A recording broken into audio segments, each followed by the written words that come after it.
हर खबर पर होगी आपकी पकड़। डाउनलोड कीजिए एबीपी लाइव ऐप। सीमा पर भारत के 20 जवानों के शहीद होने का गुस्सा दिल्ली मुंबई की सड़कों पर साफ दिखाई दे रहा है। दिल्ली में स्वदेशी जागरण मंच तो मुंबई में बीजेपी ने चीन का जमकर कैसे सड़कों पर किया विरोध।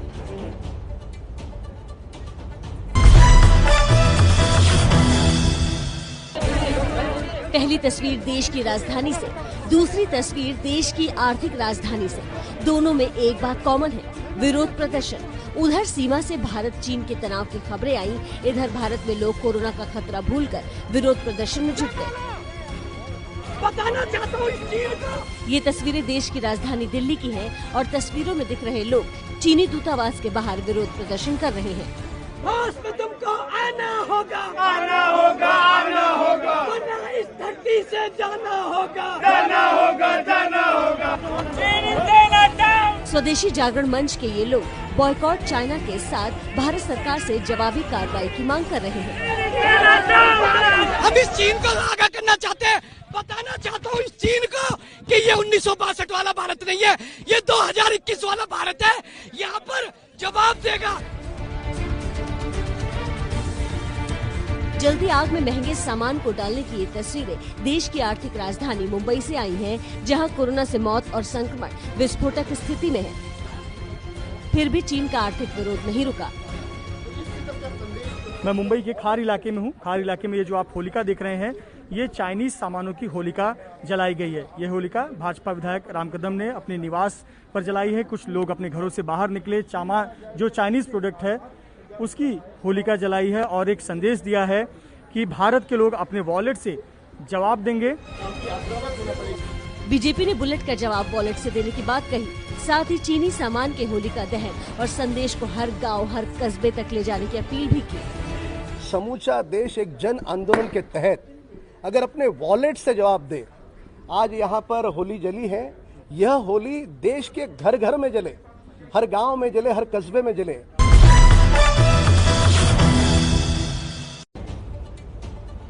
8:34 हो रहे हैं घड़ी में सुबह।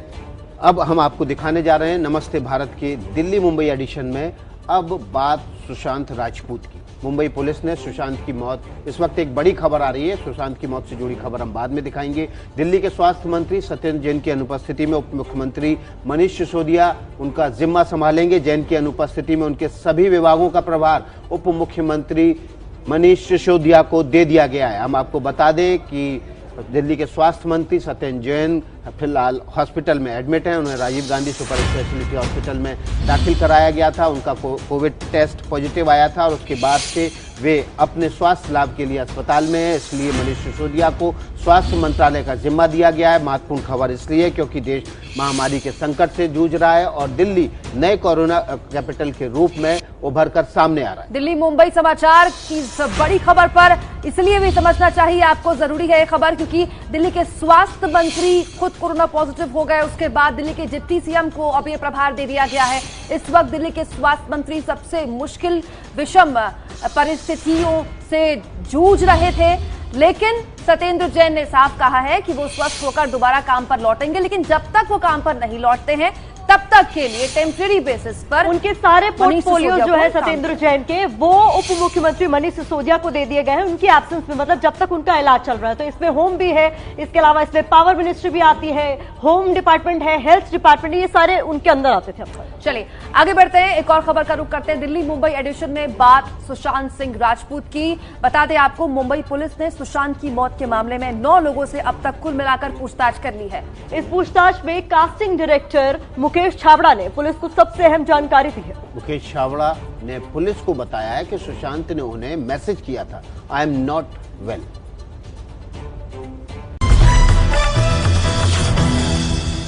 मैं महाराष्ट्र पुलिस से आग्रह करूंगा कि जिन प्रोड्यूसर्स ने सुशांत सिंह राजपूत के फिल्म को बायकॉट किया था या बायकॉट करने का फैसला किया था या जिस फिल्म से उसको निकाला था, उन सबों के ऊपर एफआईआर करके उनको आत्महत्या का प्रेरित करने के लिए केस जो है करना चाहिए। 16 जून को बीजेपी के सांसद निशिकांत दुबे ने महाराष्ट्र पुलिस से सुशांत सिंह राजपूत की मौत के केस की जांच का आग्रह किया। बॉलीवुड से जुड़े लोगों से पूछताछ की बात कही और मुंबई पुलिस ने कल इसी दिशा में जांच की शुरुआत कर दी। बॉलीवुड के मशहूर कास्टिंग डायरेक्टर मुकेश छाबड़ा का मुंबई पुलिस ने बयान दर्ज किया। मुकेश छाबड़ा ने पुलिस को बताया कि 27 मई को उनके जन्मदिन के दिन सुशांत ने उन्हें शुभकामनाएं देते हुए मैसेज किया था। मैसेज में मुकेश ने उनसे उनका हालचाल जाना, जिस पर सुशांत ने उन्हें लिखा था I am not well. Mukesh ने जब सुशांत से इसका कारण पूछा तो सुशांत ने रिप्लाई किया मैं ठीक हूँ, मैं ठीक हो जाऊंगा। यानी सुशांत ने अपनी परेशानी मुकेश से साझा करने की कोशिश की थी, लेकिन पूरी बात नहीं बताई। आपको बता दें, कास्टिंग डायरेक्टर मुकेश छाबड़ा ने सुशांत सिंह राजपूत को फिल्म काइपोचे और पीके में कास्ट किया था। मुकेश से मुंबई पुलिस ने सुशांत के प्रोफेशनल टेंशन के बारे में भी पूछताछ की। मुकेश ने पुलिस को बताया कि अगर सुशांत की 5-6 फिल्में उससे छीन ली जाती और उस पर बैन लगाने जैसी कोई बात होती तो सुशांत उन्हें जरूर बताता। मुकेश ने ये भी बताया कि सुशांत नए प्रोजेक्ट ड्रीम 150 को लेकर अपनी टीम के साथ काम कर रहा था। जो चर्चाएं हो रही है मीडिया में कि उनको कुछ मूवीज नहीं मिली थी, ये नहीं हुई थी, उसके बारे में महेश छाबड़ा ने अभी तक इन्वेस्टिगेशन में हमें कुछ बताया नहीं है। उनके साथ जो टीम काम करती थी उनसे पुलिस पूछताछ कर रही है। पुलिस ने अब तक 9 लोगों के बयान दर्ज किए हैं, जिसमें सुशांत के पिता कृष्ण कुमार, उनकी बहनें, 2 मैनेजर और कोच शामिल हैं।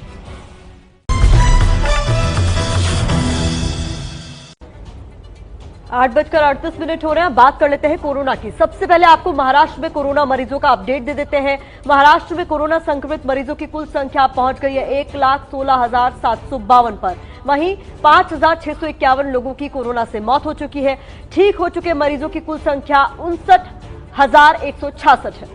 महाराष्ट्र का कुल आंकड़ा सबसे बड़ी कोरोना कैपिटल बना हुआ है। मुंबई शहर की बात कर लेते हैं। मुंबई शहर के आंकड़े जान लीजिए। जो कोरोना कैपिटल है, इस वक्त मुंबई में कुल मरीजों का आंकड़ा 61,587 है, जबकि 3,244 लोगों की कोरोना की वजह से मौत हो चुकी है। 31,338 लोग इलाज कराने के बाद अपने घर स्वस्थ होकर जा भी चुके हैं। तो लगभग हम आपको बता चुके हैं कि महाराष्ट्र का क्या हाल है, मुंबई क्या हाल है। नमस्ते भारत के दिल्ली मुंबई एडिशन में अब मुंबई के लोगों के लिए एक राहत भरी खबर, अच्छी खबर। महाराष्ट्र सरकार ने कोरोना के इलाज के लिए एक नया अस्पताल बाकायदा तैयार कर दिया है। महाराष्ट्र के मुख्यमंत्री उद्धव ठाकरे ने वीडियो कॉन्फ्रेंसिंग के जरिए अस्पताल का उद्घाटन भी कर दिया।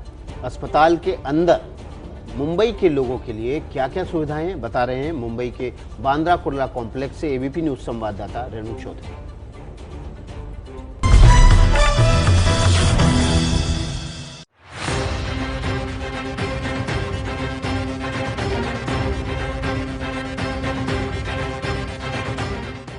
अस्पताल में आईसीयू की सुविधा है, मरीजों के लिए ऑक्सीजन की सुविधा है, डायलिसिस की भी सुविधा है। कोरोना से लड़ाई में 1000 बेड वाला ये अस्पताल मुंबई के बांद्रा कुर्ला कॉम्प्लेक्स में MMRDA ग्राउंड में तैयार किया गया है और जल्द ही ये मरीजों के इलाज के लिए खुलने वाला है। मुंबई की कई सरकारी और निजी अस्पतालों में बेड्स की किल्लत को लेकर तस्वीरें सामने आती रही हैं। अब इसे लेकर महाराष्ट्र के मुख्यमंत्री ने एक बड़े पैमाने पर तैयारी की है। मुंबई की BKC MMRDA ग्राउंड में दूसरी कोविड अस्पताल का उद्घाटन किया गया है। आप देख सकते हैं कि यहाँ पर अलग अलग प्रकार की जो कैबिन्स हैं वो बनाए गए हैं, जिसमें हर कैबिन में 6 बेड रखे गए हैं। दूसरी ओर अगर जो हम आपको ये दिखाना चाहें तो ये अगर जो आप गोल्डन कोटेड पाइप आप देखेंगे तो ये ऑक्सीजनेटेड पाइप्स हैं, जहां पर कोरोना मरीजों के लिए जो बहुत ही क्रिटिकल मरीज हैं उनके लिए यहां पर 500 बेड्स की तैयारी की गई है। खास बात यह है कि इस अस्पताल में कोरोना के गंभीर मरीजों के इलाज के लिए भी इंतजाम किए गए हैं। BKC ग्राउंड में कोविड-19 अस्पताल की दूसरी सबसे बड़ी तैयारी है वो ICU को लेकर है। जो वार्ड है ये अलग अलग हिस्सों में बांटा गया है, जहां पर आप देख सकते हैं इस तरीके से बेड्स कई दूरी पर लगाए गए हैं। ये ICU बेड्स हैं और यहाँ पर 108 मरीजों की जो क्रिटिकल मरीज होंगे उनके लिए यहाँ पर तैयारियां की गई हैं। आप देख सकते हैं जो उपकरण है ICU को लेकर आधुनिक वो यहाँ पर रखे गए हैं। ICU वाले इस अस्पताल का उद्घाटन खुद महाराष्ट्र के मुख्यमंत्री उद्धव ठाकरे ने वीडियो कॉन्फ्रेंसिंग के जरिए किया और कहा, अब तक वायरस हमारे पीछे लगा था, अब हमें वायरस के पीछे लगना है। अस्पताल को तैयार करने वाले अधिकारी बताते हैं कि यहाँ हर वो सुविधा मौजूद है जो एक बड़े अस्पताल में होती है। 108 बेड का ICU बनाया और उसके साथ साथ डायलिसिस यूनिट भी बनाई है। आप साथ में काफी जो कोमॉर्बिडिटी के पेशेंट्स होते हैं उनके लिए, तो वो भी हमने जो है 12 ICU डायलिसिस की यूनिट बनाई है। उसके करीब 2000 बेड का जो बना है, ये हमारी समझ से सचमुच लोगों को काफी, मुंबई के लोगों को राहत देगा। मुंबई के बांद्रा कुर्ला कॉम्प्लेक्स में बीकेसी ग्राउंड में ये दूसरा अस्थायी अस्पताल है जो कोरोना के संकट काल में बनाया गया है।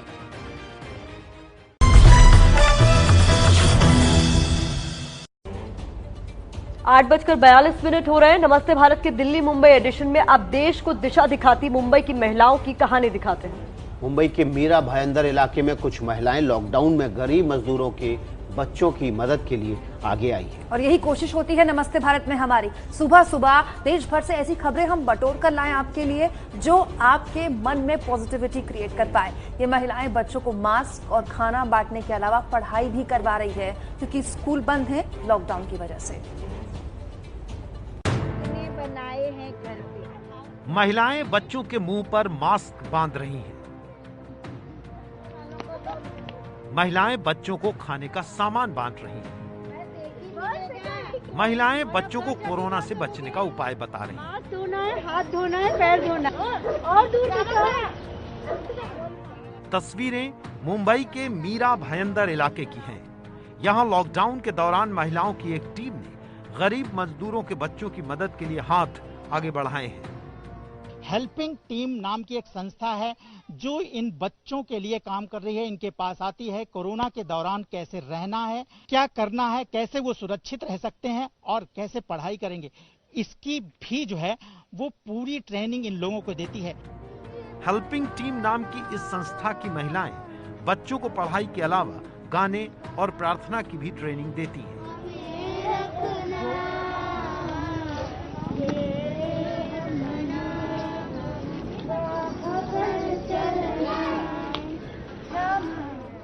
इस हेल्पिंग टीम संस्था को चलाती हैं दीपा सूर।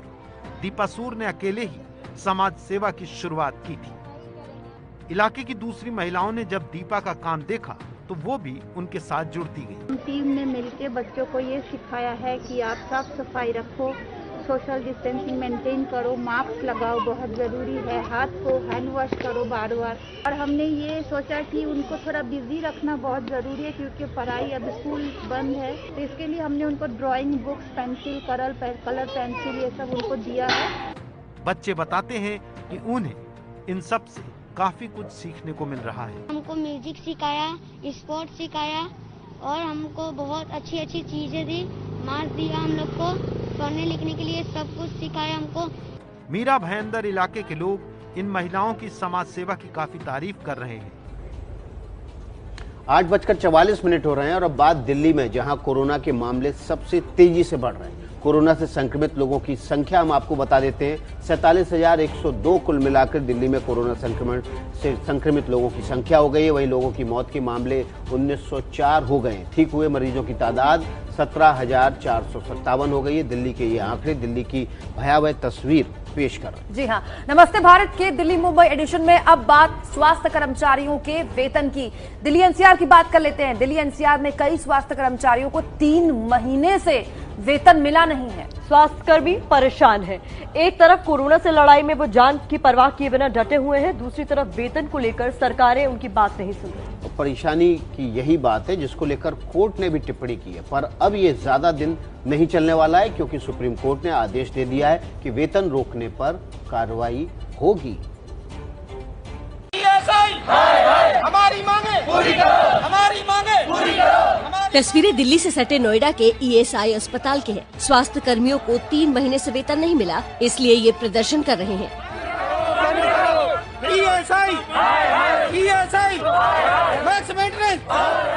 ढाई 3 महीने हो जाते हैं, सैलरी नहीं मिलती है। मतलब हमेशा हम लोग ऐसे परेशान कब तक रहेंगे, कब तक हमारी ऐसी मांगे पूरी नहीं होंगी। एक तो कोरोना के संकट में स्वास्थ्य कर्मी जान की परवाह के बिना ड्यूटी पर डटे हैं, ऊपर से वेतन समय पर नहीं मिल रहा। ये सिर्फ नोएडा के स्वास्थ्य कर्मियों की दिक्कत नहीं है, दिल्ली में भी वेतन की देरी को लेकर स्वास्थ्य कर्मी कई दिन से काफी परेशान है। हमें 3 महीने की तनख्वाह नहीं दी गई है। अब ऐसा लगने लगा है कि हमारे दुख दर्द का एहसास किसी को नहीं है और न ही कोई इसको समझने की कोशिश कर रहा है। दिल्ली के कस्तूरबा हॉस्पिटल के रेजिडेंट डॉक्टर्स तो वेतन न मिलने की वजह से सामूहिक इस्तीफे का ऐलान कर चुके हैं। लास्ट 3 मंथ से सैलरी नहीं मिली, इसलिए हम लोगों ने मास रेजिग्नेशन का डिसीजन लिया। पर स्वास्थ्य कर्मियों के वेतन से जुड़ी चिंता अब दूर होने वाली है। सुप्रीम कोर्ट ने केंद्र सरकार और राज्य सरकारों को आदेश दिया है कि डॉक्टरों और नर्सों का वेतन रोकने पर कार्रवाई की जाए। केंद्र सरकार को 24 घंटे में राज्य सरकार को निर्देश देने के लिए भी कहा गया है। सुप्रीम कोर्ट ने ये भी कहा है कि कोरोना के इलाज में लगे डॉक्टरों और मेडिकल स्टाफ का हर तरह से ध्यान रखने की जिम्मेदारी सरकारों की है।